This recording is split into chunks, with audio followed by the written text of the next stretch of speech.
แต่มักแดงเด้อน้องพ่อ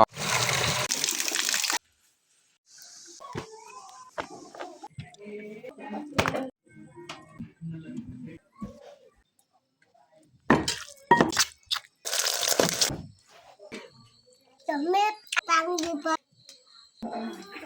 อย่าลืมกดไลค์กดแชร์และกดติดตามเด้อพี่น้อง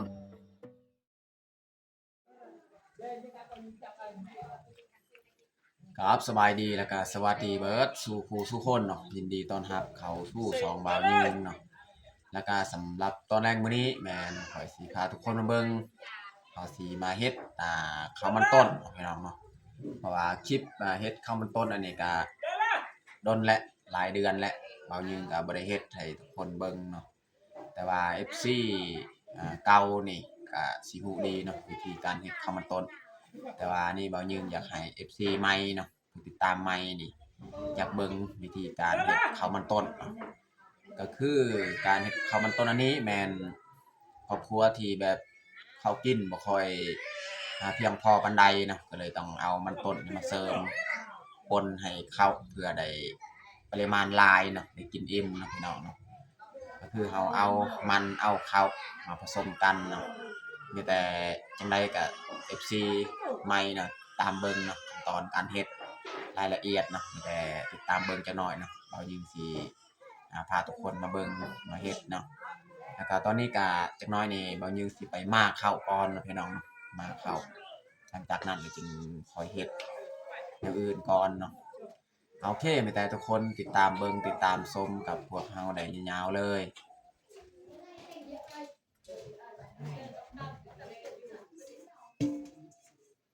ตอนนี้เราก็สิเอาข้าวสารเอาเนาะมานี่แหละข้าวสารของเรา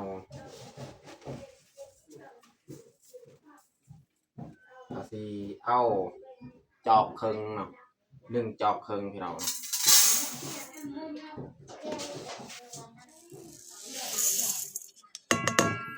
เอาจอบครึ่งพี่น้องสีเขาจากไฮเป็นแบบนี้นะพี่น้องสีคล้ายๆสีน้ำตาลมันขึ้นกับจำนวนคนในครอบครัวถ้าว่าคนหลายเขาก็มาหลายแต่ว่าเฮากับเมียนี่จอกครึ่งก็พอสิปนมันอีกนะก็เอาประมาณนี้แหละวันนี้เขาจะใส่น้ำเนาะ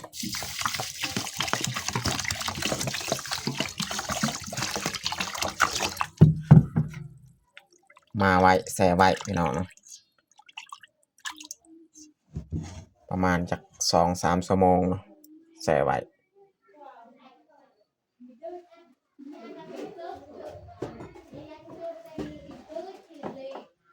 ก็เอาไว้อยู่นี่แหละ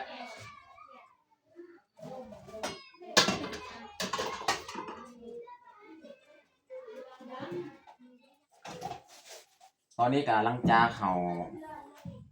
มาเข้าเรียบร้อยเขาก็สิมาดังไฟดังฟืนเนาะ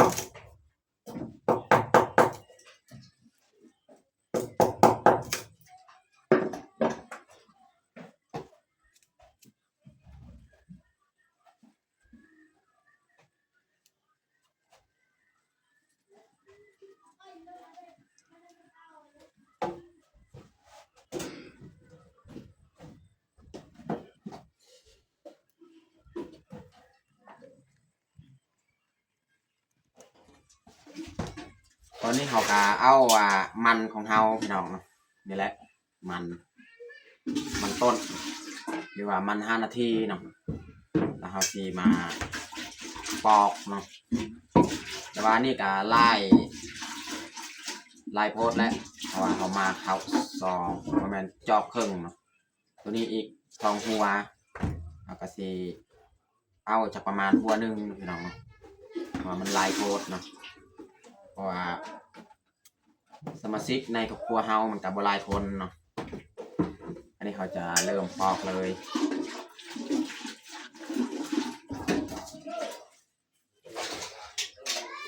อันนี้มีล้างหม้อ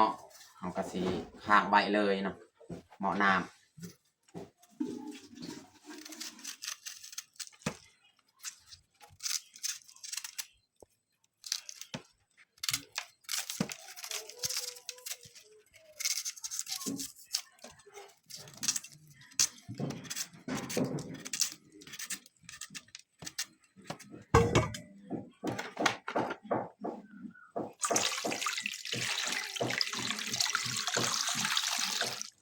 ส่น้ำเนาะเอาสีมาล้างก่อนเนาะ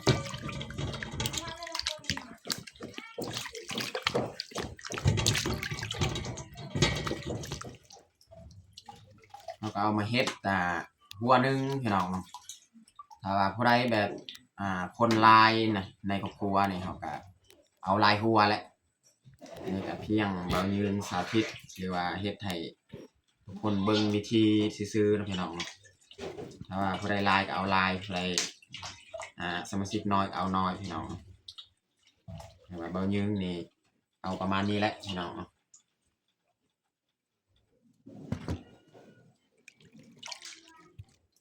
อันนี้เขาจะเริ่มขูดเลยนี่แหละอุปกรณ์ที่ขูดมันพี่น้องหลายคนก็น่าสิรู้แหละเพราะว่าบางยืนก็เคยเฮ็ดข้าวมันต้นนี่หลายครั้งแล้วเนาะวิธีการเฮ็ดก็แบบเดียวแหละคือในคลิปก่อนๆแต่ว่านี่ก็ด้นบางยืนบ่ได้เฮ็ด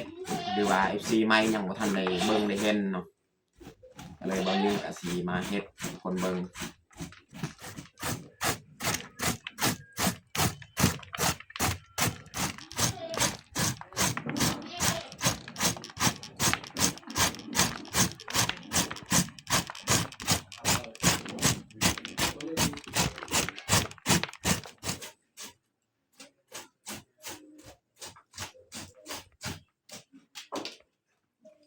เรียบร้อยพี่น้องเนาะ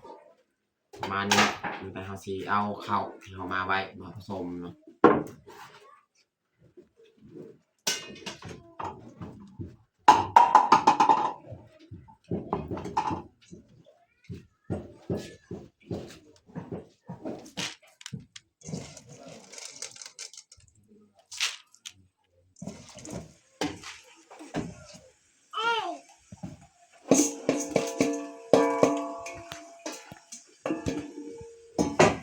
ไม่ได้เขาจะผสมเลยเนาะ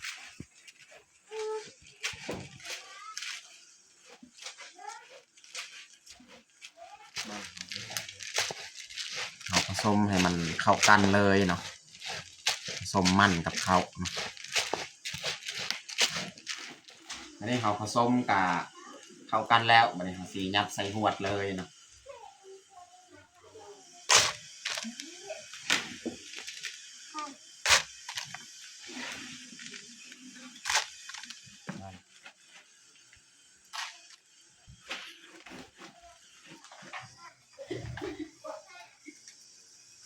เรียบร้อยพี่น้องเนาะใส่ถาดเลย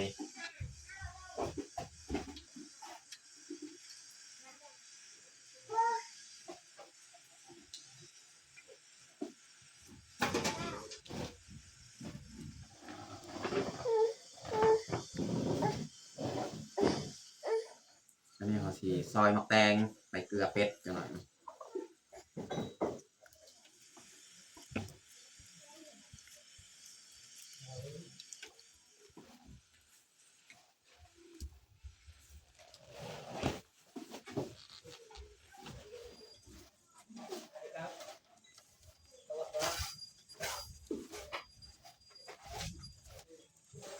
พาน้องพลอยลงไปเกลือเป็ดพี่น้องเนาะมีFC บางคนว่าจากเบิ่งเป็ดเป่ายืงว่ามันแพร่พันธุ์ลูกเต่าละบ่ก็คือเป่ายืงกะบ่ได้มาทายบ่มีโอกาสพี่น้องเนาะยังคือเก่าแหละเป็ดเป่ายืงนี่บ่ทันได้ไข่ได้เบาะดอก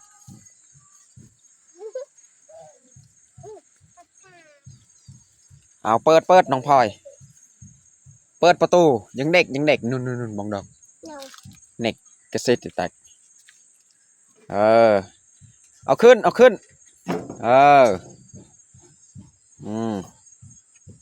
เปิดบัดนี่เปิดออก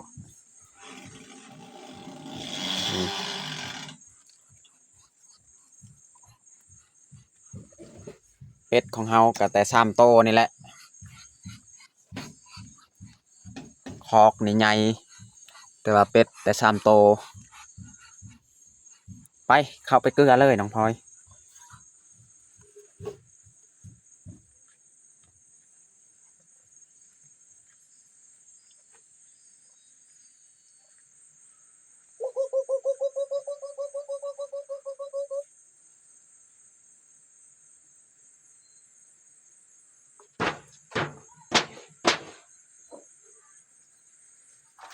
เอาเทเลยเททางนี้เลย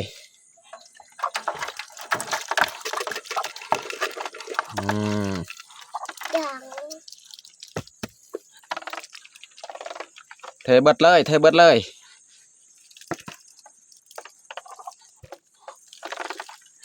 อันนี้เขาก็ใส่น้ำนะ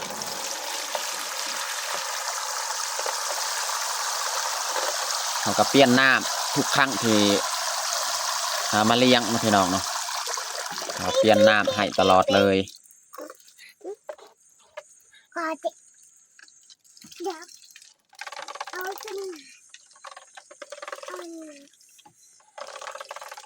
ยังบ่ทันไข่บ่ทันเบาะเนาะเป็ดของเฮานี่พอบ่ยืงกับบ่ทันมีโอกาสหาพันธุ์ใหม่เนาะเป็ดนี่แต่ว่าบ่ยืงก็ซื้อพันธุ์เป็ดตามที่ FC เพิ่นบอกแหละว่าซื้อเป็ดพันธุ์สีขาวนี่เพิ่นว่าบ่ยืงก็ซื้อตามที่เพิ่นแนะนำแหละพันธุ์สีขาวเอาน้องพลอยไปใส่สิกลับบ่น้องพลอยจะนะก็เข้าสวนอยู่เทิงอีกนี่ทางเทิงนี่แม่นสวนพี่น้องเฮาสิขึ้นไปเก็บผักจังหน่อยนะ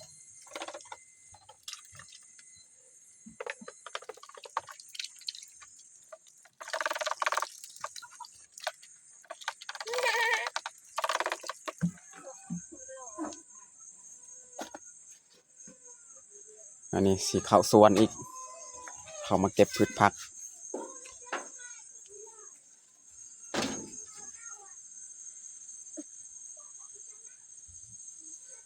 ไปน้องพลอยในสวนนี่ก็บ่มีผักแนวอื่นดอกพี่น้องเนาะแบบเครื่องหอมที่เราจะปรุงใส่เนาะผักกอกผักกาดกับบ่ซุมีและช่วงฤดูฝนนี่ปลูกมันบ่เกิดบ่เงย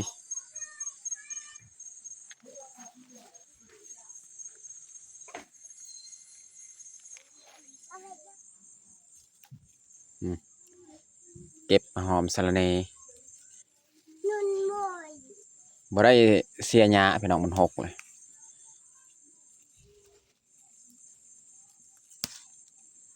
หอมเปรย์พี่น้อง ให้นุ่นมอยทำไป โอ้ยเก็บเอาเก็บเลยหอมเปรย์มันยังน้อยๆหอมเปรย์นี่ เนาะที่แกบอกว่าที่ อยู่ไฮนี่หลายขนาดพี่น้องอยู่ส่วนนี่เฮาเก็บตลอดมันก็ใหญ่บ่เป็นอีก อย่า เอาถือเลยตัวนี้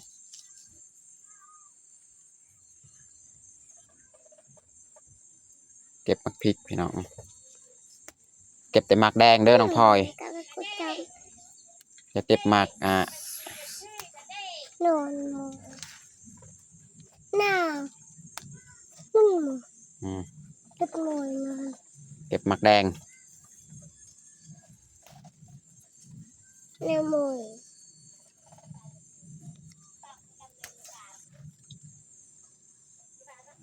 พอละสำนีนะเอาก็เก็บซ้จุดมอย ำมาเฮ็ดอาหารพี่น้องเนาะปรุงใส่อาหารยอดมักอึ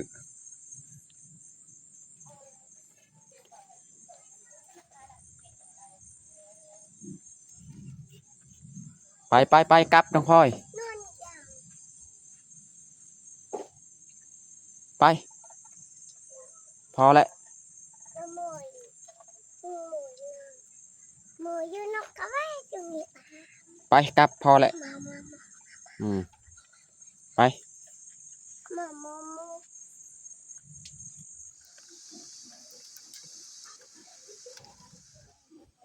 วันนี้เขาจะปีนเข้านะพี่น้องเนาะหรือว่าสิบเข้า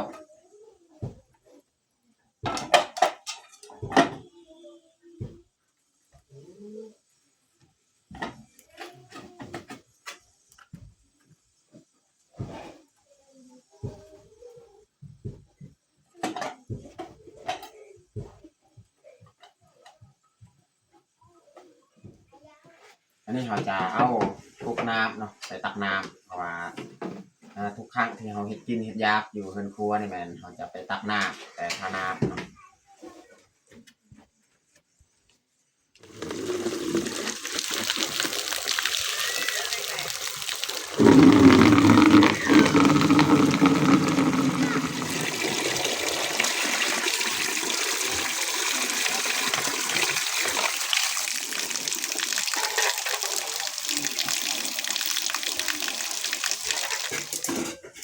นี่น้องมุกดาเก็บถ้วยบวงเอาไปล้าง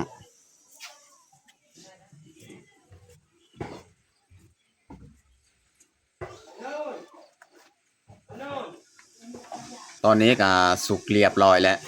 ข้าวของเฮา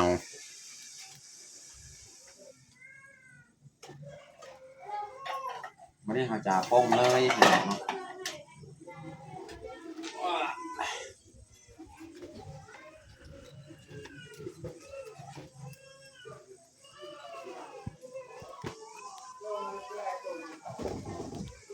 วันนี้เราจะซวยเลยพี่น้องเนาะ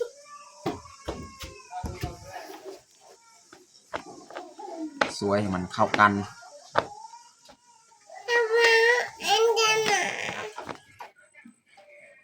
วันนี้เขาสิปั้นให้น้องพลอยมันจะกินปั้นเขามันต้นพี่น้องเนาะ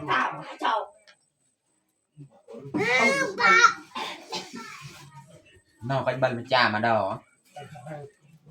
ปอนต้นยวนให้น้องพลอยกินก่อนรสชาติเขามันต้นอ้าวฮอนเลย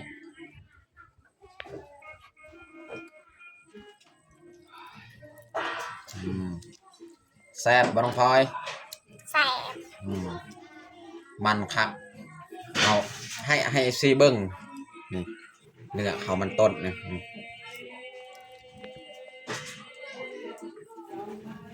เขาจะปั้นเลยพี่น้องเนาะปั้นยัดใส่กระติบ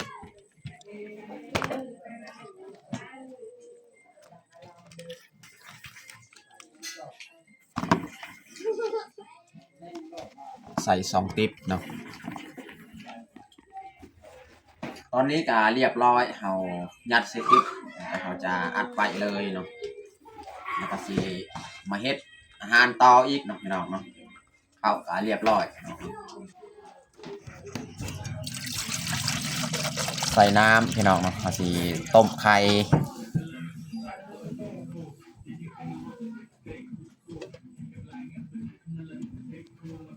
ใหญ่ผูกจังหวะไม่เป่า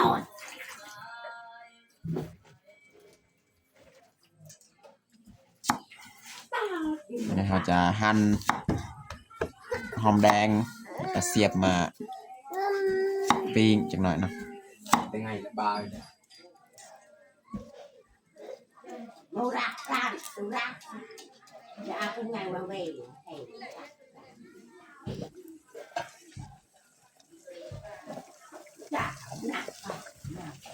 ต้มไข่2 หน่วยเอาสีเฮ็ดแจ่วพี่น้องแจ่วไข่หรือว่าป่นไข่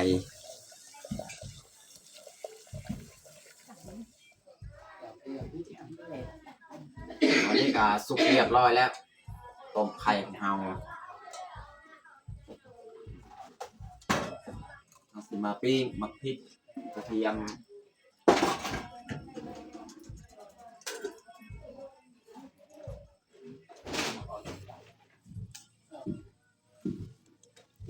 ใส่ไว้ใส่น้ำเย็นอีกนะพี่น้อง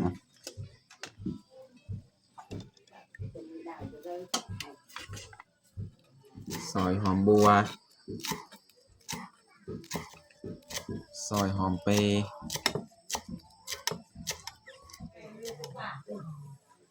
ปิ้งมักพริกของเฮาก็สุกเรียบร้อยแล้วพี่น้อง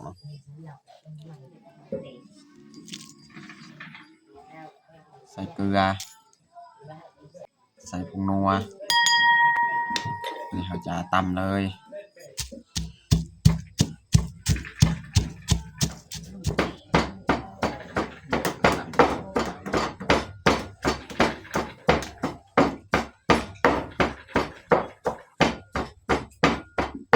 นี่น้องด้าปอกเลยไข่สิมาตำ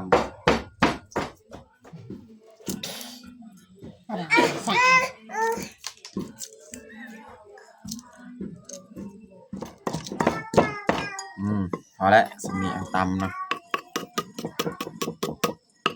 วันนี้เขาสิเอาไข่ของเฮานี่มาใส่เลยจะหั่นเอาเลยแบบนี้นะพี่น้อง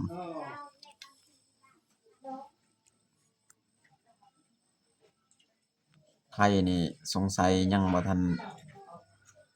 สุกปานใดมันสิแล้ว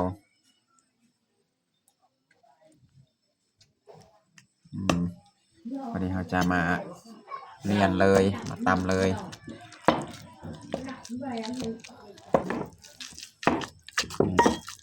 เราก็ตำประมาณนี้แหละพี่น้องเนาะพอแล้วป่นไข่แจวไข่พี่น้องเนาะ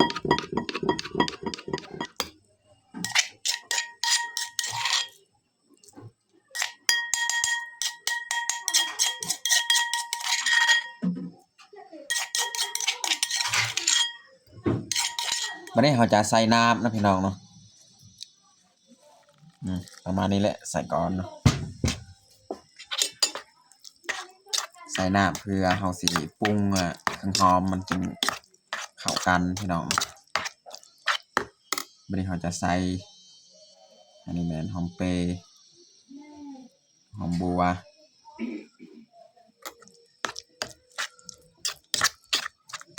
ถ้าว่ามันอยากแค้นเราก็เติมน้ำอีกอย่างหน่อย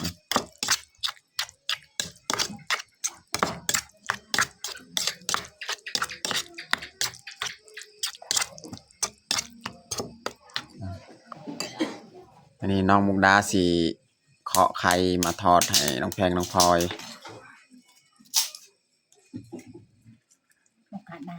เพราะว่าโตแจ้วนี่น้องแพงน้องพลอยกินบ่ได้เลยทอดให้ฟองหนึ่งอีกเยอะแยะสอบเลย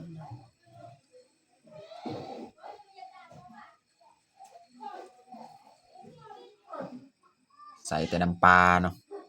ไข่ที่เราทอดเนี่ยพอแล้วสำคัญ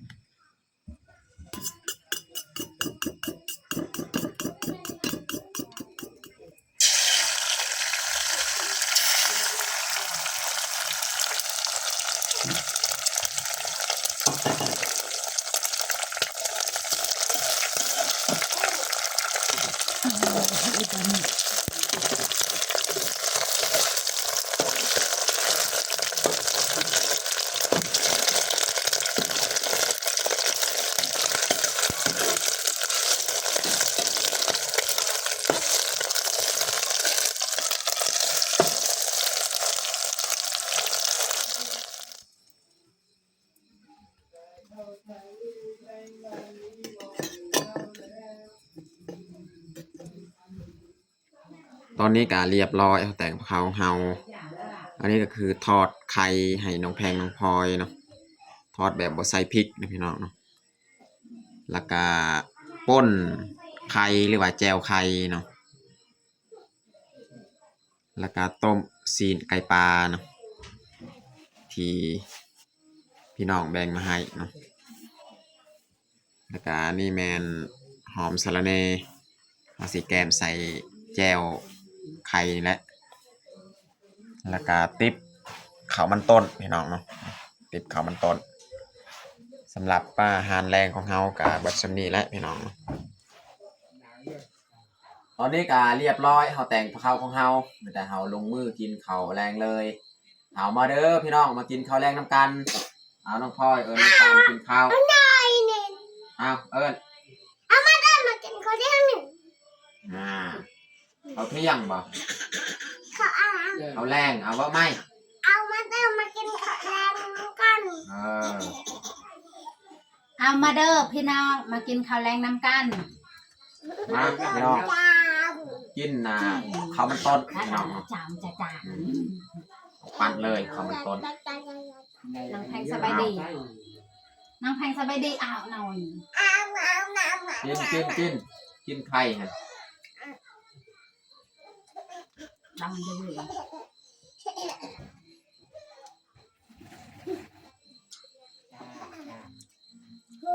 FC ผู้ไม้ยังบ่ทันฮู้เนาะวิธีเฮ็ดข้าวมันต้นเนาะFC เก่านี่ฮู้แล้ว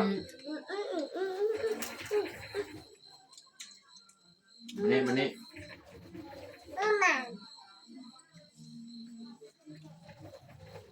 เอากิน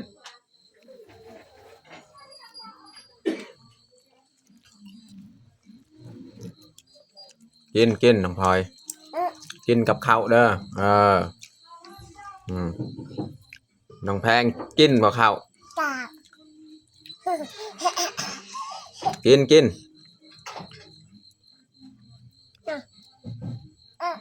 น้องแพงนี่บ่กินข้าวอีห่ากินแต่ไข่นี่แหละเอาปั่นให้ทุกคนเบิ่งลักษณะข้าวมันต้นdi dalam di bawah kom, banyak di lapang di bawah bukan anak. ข้าวมันกับข้าวสาลีเนี่ยมันสาลีแซ่บกว่าข้าวมัน